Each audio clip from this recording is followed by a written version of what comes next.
최근 러시아군이 운용하던 드론 한 대가 원인 불명으로 우크라이나군 진영에 추락하는 일이 있었습니다. 이를 발견한 우크라이나군은 당연히 이거를 딱 주워갔는데요. 알고 보니 이 드론, 유선 드론이었다고요? 유선 유죄, 무선 무죄라는 우스갯소리 들리는 오늘날에 이 무슨 시대를 역행하는 소리?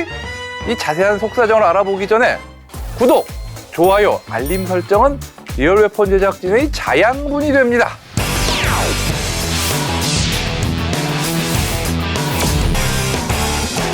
유선, 즉 전선을 연결해가지고 전파 대신 조종에 사용하는 방식은 오래전부터 있었습니다. 토우 대전차 미사일 바로 대표적인 유선 유도형 미사일이죠.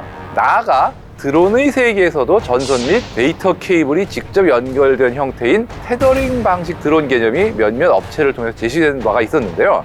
이번에 우크라이나군이 노획한 러시아의 유선 드론은 광섬유 케이블을 이용해서 조종되는 방식으로, 이 광섬유 케이블을 엄청 가늘기 때문에 머리카락하고 비교할 정도로 정말 가늘한 부피예요. 그러다 보니까 작은 부피로도 상당한 거리 확보가 가능하다는 장점을 갖고 있습니다. 실제로 이 드론이 사용하던 광섬유 케이블도 약 11km에 가까운 긴 길이였다고 합니다.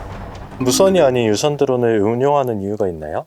광섬유를 이용한 유선 드론 제작 배경에 대해서는 추측이 많은데요. 가장 유력한 이유로 꼽히는 것은 전자전 문제를 극복하기 위함이 아니겠느냐, 이렇게 보고 있습니다. 현재 우크라이나에서 드론을 상대하는 가장 대표적인 수단이 전자전이죠. 간단하게 말해서 방해 전파를 쏴서 무선 조종 드론이 제대로 조종되지 못하게 방해하는 건데요. 강력한 방해 전파를 쏘면 드론이 원래의 조종 전파를 인식하지 못해서 추락하기도 하고, 경우에 따라서는 무선 해킹을 당해가지고 드론이 탈취당해버리는 그런 일도 가능합니다. 이 생각해보면 아주 골치 아픈 거죠. 그런데 우크라이나와 러시아는 이런 전자전을 서로 엄청나게 이어오고 있어요. 당연한 얘기지만 양측의 드론 소모도 굉장히 심한 상황이에요. 이럴 때는 다소 고리타분하게 느껴지는 어떤 유선 조종 방식이 의외의 효과를 발휘할 수 있습니다. 유선 드론은 기존과 같은 조종 방해 전파나 무선 해킹으로는 교란이 안 돼요. 왜냐?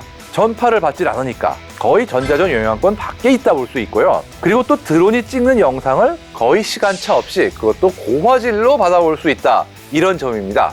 무선 방식의 경우는 거리라든가 해상도, 주변의 방해 전파 등등에 따라서 손실이 급격히 생기기 때문에 제 아무리 가까운 거리라고 해도 유선 방식만큼 화질이 기대하기 힘든데, 표적을 확인하는 등의 정보가 중요한 현대 전장에서 실시간으로 고화질 영상을 받아볼 수 있다. 이건 큰 장점입니다.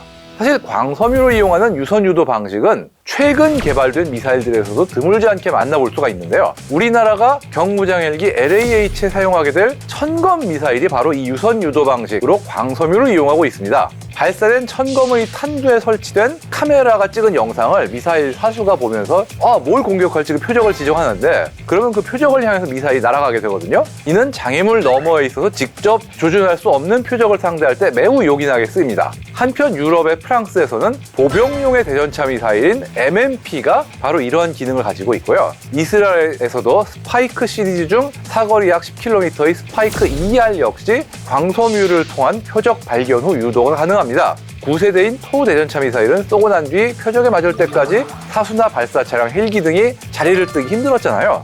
하지만 21세기의 광섬유 사용 유선 유도 미사일들은 필요하면 미리 표적을 지정한 뒤 쏘고 도망치면 되는 발사 후 망각 기능이 있으니 이런 문제점에서도 비교적 자유로워진 셈입니다.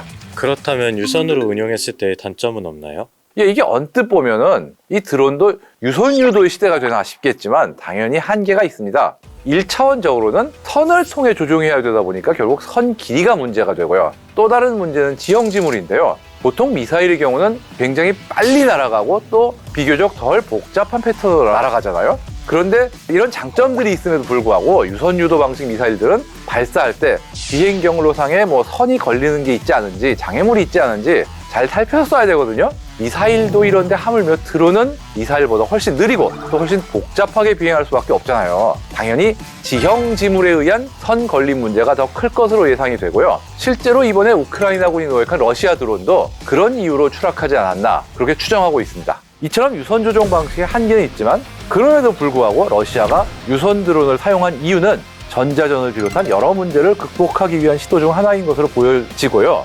무선 조종을 대체하기에는 아무래도 무리가 있겠지만 보완책 역할을 할 수 있을 것으로 보이고요. 러시아도 우크라이나도 장기전에 돌입하면서 전자전을 비롯한 현실적 문제들을 극복하기 위해 다각도로 시도를 해보고 있는 것만큼은 분명한 것 같습니다.